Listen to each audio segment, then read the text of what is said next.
Well, hello everyone, and welcome back to Dark Souls. I want to do a little bit more of the guide here, kind of talk about some few things I didn't talk about last time, and really kind of set things up. I was actually started recording on a whim at the moment because I'm trying to go through leveling up, and the fog door closed over the bonfire, which means that you're being invaded.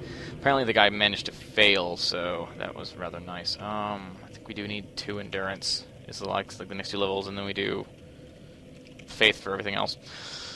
So we'll do that. So yeah, I haven't really gained much levels, but because I spent some money on this orange guidance soapstone as well as the residence key, which I probably didn't even need to get. But I want to just kind of show you guys my farming route here, as it's kind of important, and knowing how to go about the route is really easy. So first thing you want to do is you want to take this guy out with a single stab, and then you want to stab this guy.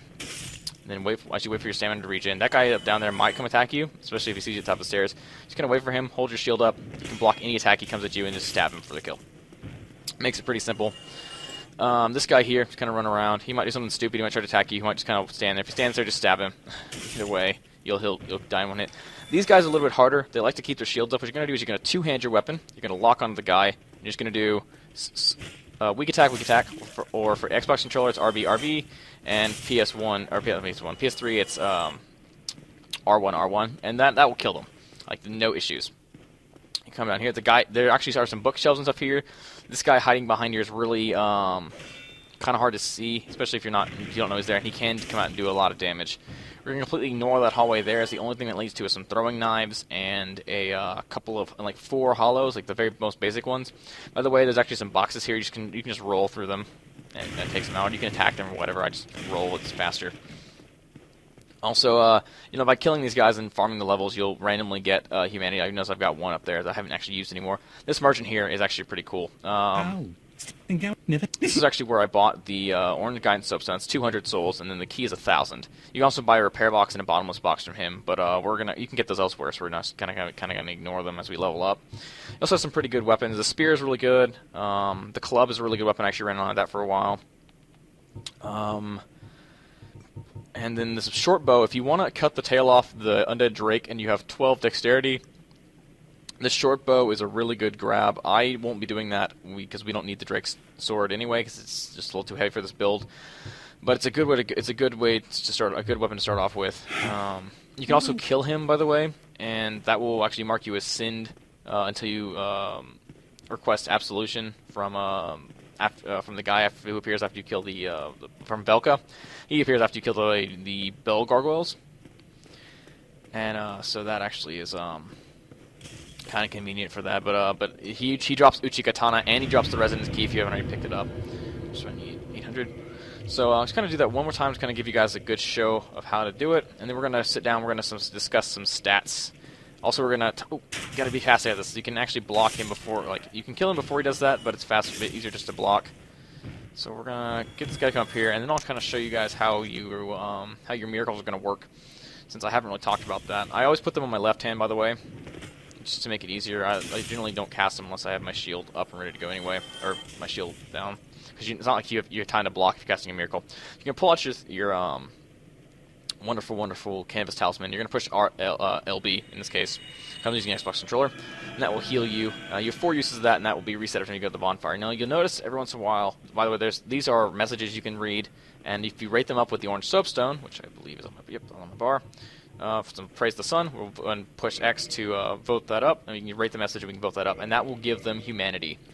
And possibly Estus Flask, I think it is. It's kind of a weird, no one's quite sure exactly what it does. You also see some smaller white symbols appearing every once in a while. Those are summon signs, and we'll be able to do that later once we actually get the white sign soapstone. That will be how we're playing with DurMan. And so those will be fairly convenient for us as well. But that lets you summon other players into your world to help you with bosses, and you can only summon a player, players can only summon you if the area boss, meaning in this case the Taurus demon, is still alive. Once that boss is defeated, they return to their own world, or if they die, they return to their own world as well. If you die as a phantom, you don't lose any souls or anything like that. It's not like that. You don't lose humanity. You just return to your bonfire. Which is why invasions are actually a fairly good way to earn humanity and stuff, because you can just invade somebody, kill them, and then that will allow you to finish people off really quickly. There are actually some invasion gear. You can get a couple cracked red eye orbs, as well as some Lloyd's talismans, which will help you out as well. There's a summon sign right there. This is one. And see, this guy is a bandit, I do believe, because he's using his fist for some reason. I don't know why, but yeah, he's a bandit. I think, pretty sure it's the bandit set. And so, yes, we kindled this last time, so I don't have to worry about that. We're going to level up. We are level 9. We're going to get a level of dexterity. Now, the reason I'm leveling up to dexterity, one, my weapon scales off it, so it's extra damage, and also it affects your cast time, so how fast you cast miracles is affected by how much dexterity you have. So we're going to go ahead and grab a level in that as well. And then the rest of our stuff is going to go into our faith.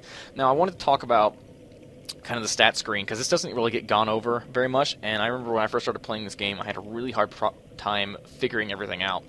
So we'll kind of start off. Up top is your name, followed by your level, your soul level, and then the amount of souls you have, and the required souls that you need to level up.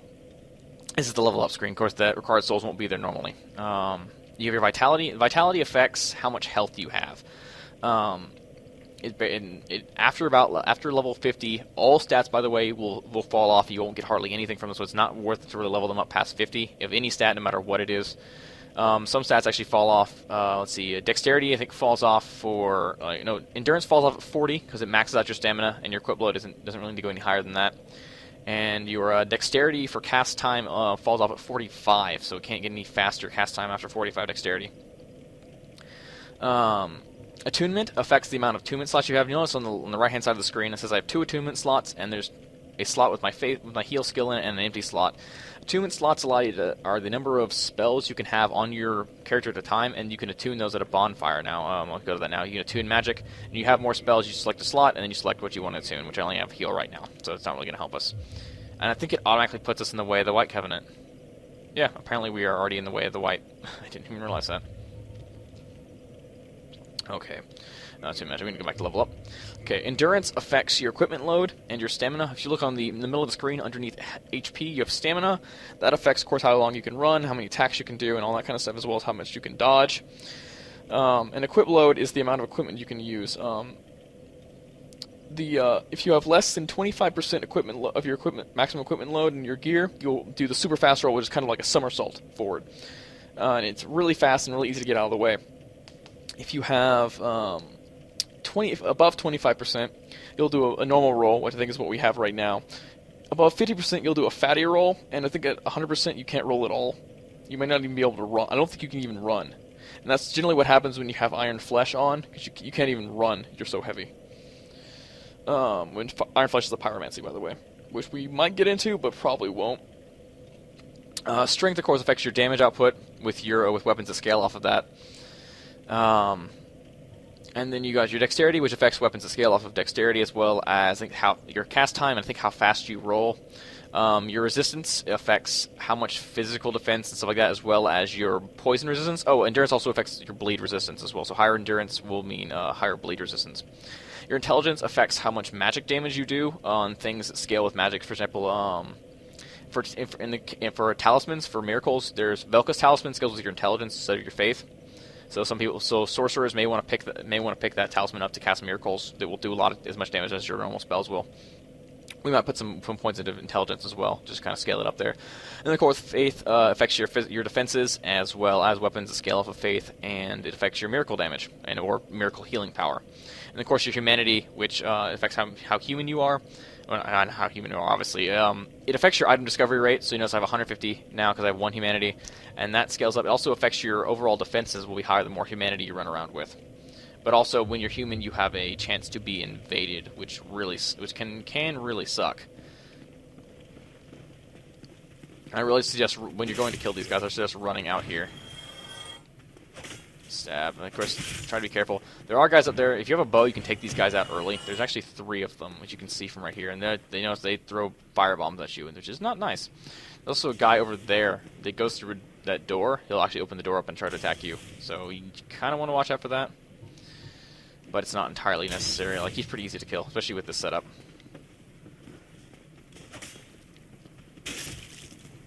So we'll just do a little bit more grind. I think I might go for see if I can avoid that attack at all costs. You can block it, which isn't bad.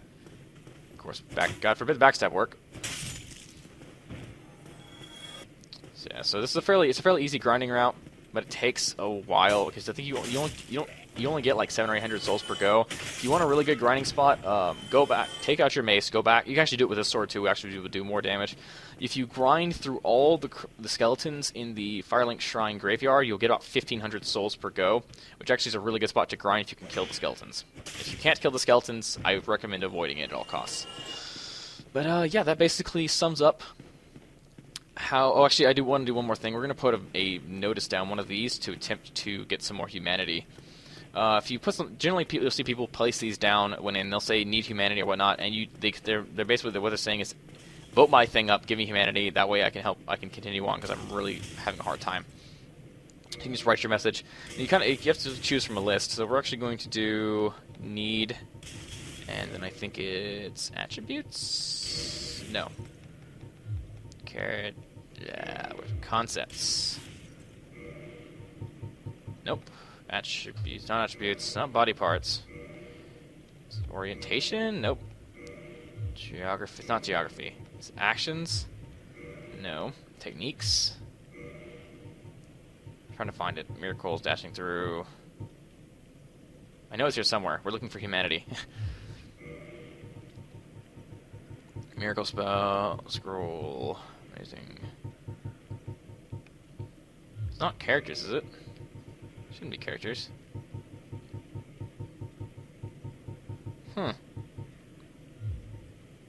It's gotta be under objects. Armor ring, sorceries. No, it's not under objects. I mean, it's amazing all that stuff. It's gotta be under techniques. Ring, beating pulp, mimicry, pincer attack, hitting them in one swoop. Granting miracles, jumping off, sliding. It's not that. What is this? It's under here somewhere. Happiness, hope, despair. I'm having a hard time finding this. This is kind of sad. I should know where this is because I put enough of these down. It's not orientation. Can't be geography, can it? No actions. It's odd. I normally know where it is. I just can't find it. I probably passed it up like 3 or 4 times. You guys are like, it's right there! Open your fucking eyes! Good lord! Jeez. Oh, there it is, under objects. Third one down. Yeah, pass it up. Yes. And hopefully people will vote that up and we'll get some more humanity. Yeah, so we'll go ahead and level up, and we'll cut this in episode here. I'll go ahead and finish leveling up and showing you guys in episode 3 what exactly we're going to do. We gotta go take down the Taurus Demon, so we're gonna be doing that by ourselves. We'll end up going back again and helping DurMan on it, because he has a hard time with that boss. But other than that, hope you guys enjoyed. If you did, don't forget to like and subscribe if you haven't already, and thank you once again for watching. It really means a lot. This is Gravion, signing out, and I'll see you guys next time in another episode of Dark Souls.